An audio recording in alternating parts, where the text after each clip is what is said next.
بسیار ما کار منیجر رو روی وینور نصب کردیم و یه آی پی به اینترفیس وبش دادیم. همونطور که می‌بینید این محیط شل کار منیجر شل کاستومایز شده. ما با اون یوزرنیم پسوردی که توی کانفیگوریشن از اون پرسید بهش لاگین می‌کنیم تا بتونیم آی پی که به اینترفیس وبش دادیم رو ببینیم و بتونیم وارد وب پیج بشیم. این محیطی که شل کار منیجر داره مال او اسش هستش، یه محیط شلی هستش مثل کامند لاین دیوایس سیسکو، یعنی شما با تب علامت سوال و اینجوری میتونید ببینید و کامند شو رو هم خب مثل روتر رو سویچ داره. ما میخوایم آدرس اینترفیس صفرش رو ببینیم. کامند شو نتورک ETH صفر رو میزنیم و اینجا میبینید که آی پیش سر 92.168 اکسپلورر رو باز میکنیم.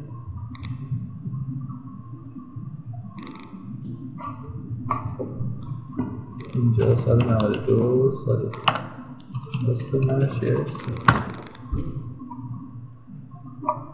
به این لینک کلیک میکنیم تا وارد صفحه با منیجر ادمنستریشن بشیم.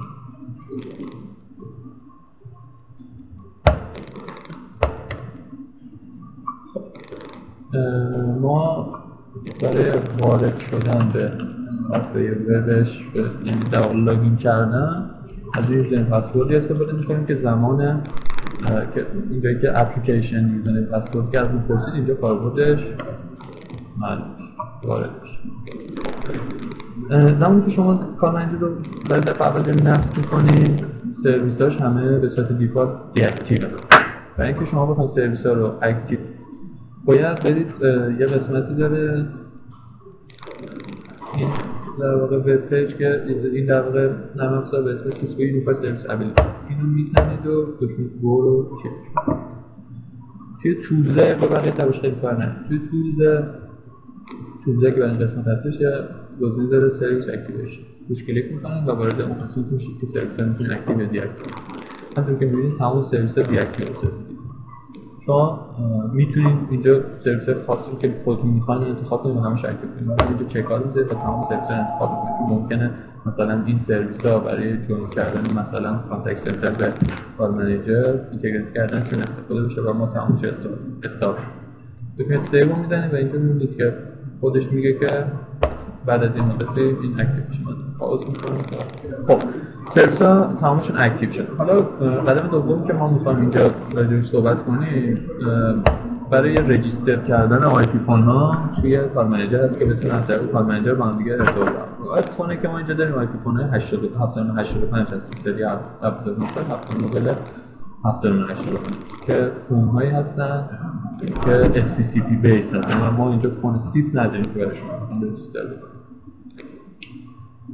برای رجیستر کردن آی پی فون دو تا راه وجود داره، یا اینکه شما برید از تب دیوایس و فون که حالا من بهتون میگم که چه جوری هستش، یا وقت نه شما مثلا توی شبکه هستید که 200 آی پی فون دارید و یا کار منیجر رو صورت همینجوری نصب کنید. خب طبیعی نیستش شما برید دونه دونه مک آدرس 200 آی پی فون رو بیاین داخل کار منیجر کنید. کار منیجر فیچری داره برای این کار که میتونید از اون استفاده کنید. این دو مدل هست. تا یه گامی که قبل از این حرف رو باید بردارید، باید بی‌نیاز کنید آی پی فوناتون از و فایل منیجرتون رو از DNS. برای این کار بعد اون قسمت رو اگه یادتون باشه زمان نصب که آی پی رو از شما میخواد، یعنی هاست نیم رو از شما میخواد، باید حتما یه اسم میدونیم، آی پی از شما نمیگه. ولی برای اینکه بی‌نیاز بخواید بکنید باید به آی پی در واقع خود کال منیجر رو بهش بدید تا دیگه بی‌نیاز بشه از DNS هم کال منیجر و آی پی. برای این کار آی پی میاد تو سیستم سرور فایند رو میزنید اینجا، همچنین که ببینید یه سری فیلده که شما که داخلش مثلا یه چیزی بزنید و سرچ کنید. فایند رو که بزنید تمام کال منیجره که تو کلاس هستن رو میاره. به سی همون میزنید که یه دونه دارید نوت دارید و اینجا آی پیش رو بهش میدید. همینطور که ببینید تو این فیلد نوشته هاستن یا آی پی ادرس، پس ما آی پی ادرسش DNS میدید. دکمه سیو رو میزنید و این کانفیگوریشن سیو میشه. برای رجیستر کردن آی پی فون با اون طریقی که گفتم مثلا 200 آی فون دارید بخواید رجیستر بکنید که کال منیجر صورت اتوماتیک این کار انجام بشه باید بیاید تو سیستم. این که سیسکو یونیفاید CM اینجا دوباره باز یه فیلدی دارید که میتونید فایند کنید و مثلا کار منیجر رو از اون انتخاب کنید. ما اینجا یه انتخاب کنید و فایند رو میزنیم و روی اون کلیک. ما به اینجا کاری نداریم تا برسیم به قسمت اوتو رجیستریشن اینفورمیشن. برای اینکه بخواید به صورت اتوماتیک رجیستر بشن آیپی فوناتون، خب یه سری دایرکت نامبر احتیاج دیگه، دایرکتوری نامبر احتیاج داره. دایرکتوری نامبری که میتونید ست کنید، خب اینجا تعدادش مشخصه. مثلا اگه 50 تا آیپی فون دارید، مثلا میتونید بدید 1 تا 50، مثلا بدید 50 1 تا 50 50 مثلا. و پارتیشناشون هم حتی اینجا اگر پارتیشن مختلفی داشته باشید میتونید مشخص کنید که ما اینجا پارتیشن نداریم، در واقع پارتیشن دیفالت خود کار منیجر. تیک که اینجا میبینید اگر باشه، یعنی این چک باکس پر باشه، اوتو رجیستریشن که به صورت دیفالت هم دیزیبل هست به کار منیجر، دیزیبل خواهد. ولی اگر شما این تیکو بردارین موقع اوتو رجیستریشن بعد دکمه سیو بزنید، اوتو رجیستریشن فعال میشه. برای این کار شما باید اول شماره ها رو مشخص کنید. مثلا من میگم 1000 تا 1011 و این تیکو برمیدارم و دکمه سیو میزنم. الان شما باید برید دنبال اون قضیه، یعنی در واقع تنظیمات کار منیجر انجام شده، حالا باید برید سمت آیپی فوناتون و تنظیمات اون رو انجام بدید. خب من حالا با اطلاع وبکم به شما نشون میدم که من میکروفونم اینجا برسیدم. نظراتم من میخوام طریقه کانفیگ کردن آیپی فون رو شما نشون بده. آیفونی که ما اینجا داریم آیفون 7985 هست. میبینید این مدلشه. خب ما اینجا ببینید این دکمه هایی که تمام آیپی فون ها هست. دکمه ستینگ، دکمه ستینگ وارد در واقع کانفیگوریشن و ستینگ های آیپی فون میشید. گزینه دوم نتورک کانفیگوریشن هستش که ما وارد اون میشیم. آیپی ادرس کار منیجر ما 192.168.1.13 بود. پس ما باید طبیعتا یه رنجی رو وارد کنیم که کار منیجر رو ببینه. 168.1 مثلا 33. اینم من صفر کنم.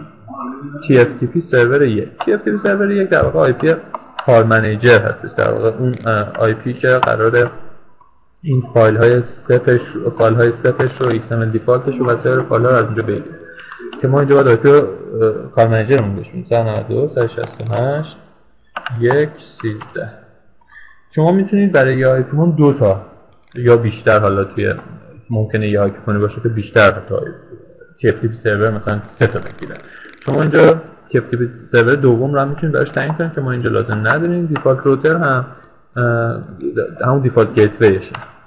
دیفالت گیتویش هم باید بهش بدید.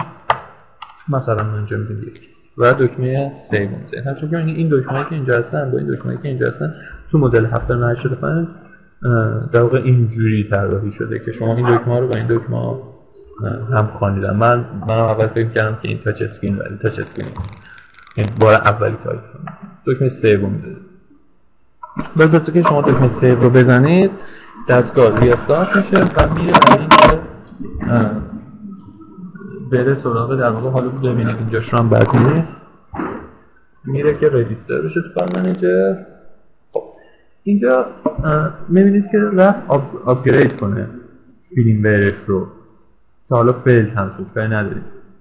فیلمور آیپی فون ما ببینید هست 4.1.7 این ورژنه. خب زمانی که فون SCCP اون فایل سپش رو میگیره، توش کانفیگوریشن مربوط به فیلمورش هم از کار منیجرش میگیره. تا این کانفیگوریشنی که ما الان تو کار منیجرمون داریم برای آیپی فون 7985 تعیین شده که باید دارای یک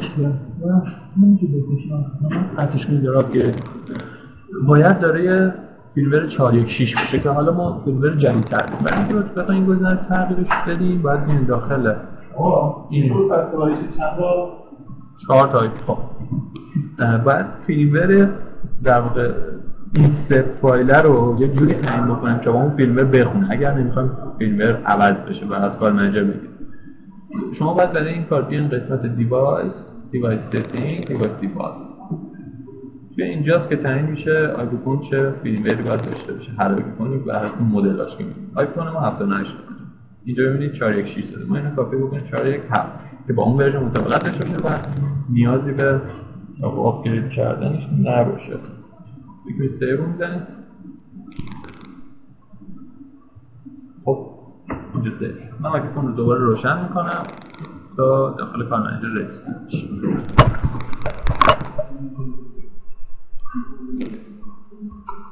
خب آیپیفون روشن شده و حالا داره رجیستر میشه.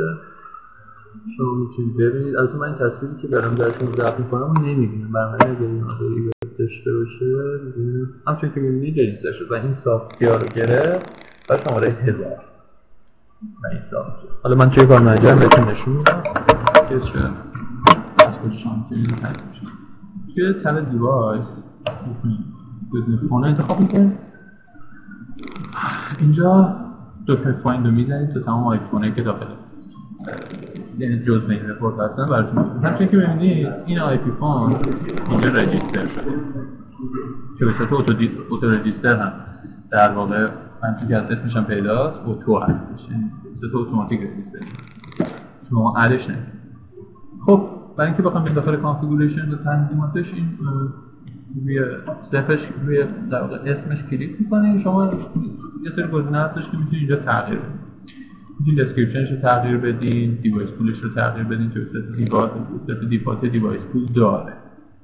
حالا من حتی شماره‌اش رو میتونید بدین تغییر بدین. مثلا من این شماره رو میخوام بکنم 1002.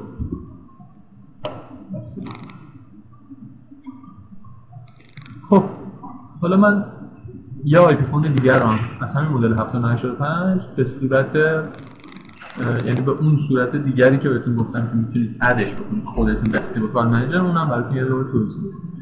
توی قسمت فون اد نیو رو میزنید، مدل آیفونتون رو انتخاب میکنید، 85 نکست رو میزنید.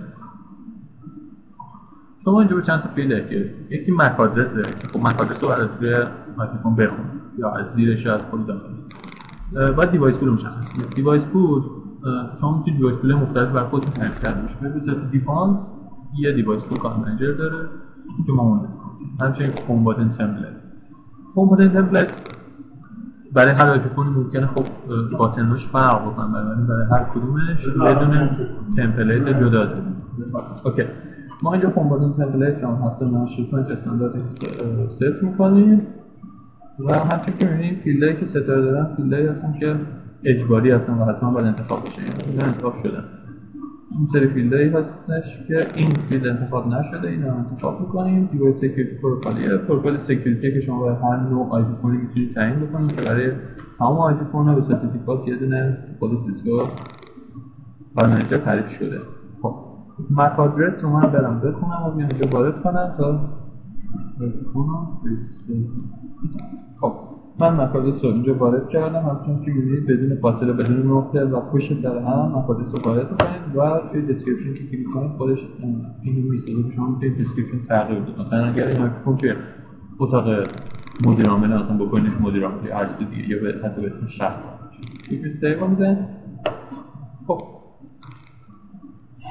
این سیو شد. حالا میمونه سمت دوباره آیفونتون که خب اونم یه بار گفتم آیفونتون هم به همون طریق کانفیگ می‌کنید. TFTP سرورش رو کار منیجر میدیم و آی پی میدید که بتونید کار منیجر بدید.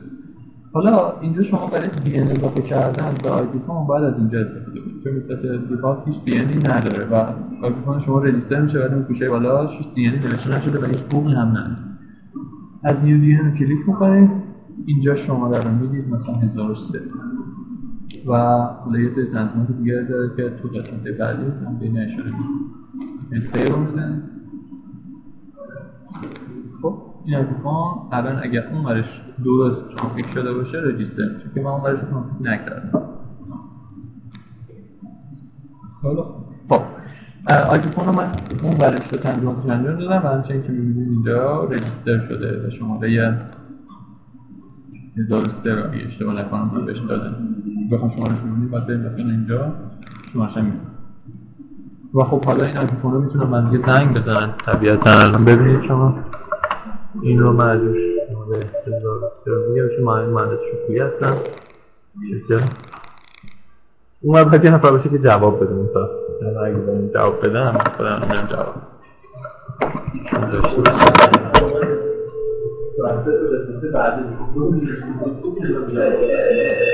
خب همونطور که میدید الان بکنم من اجازه ندارم من قطعش میکنم. خب حالا بریم سراغ مباحث بعدی.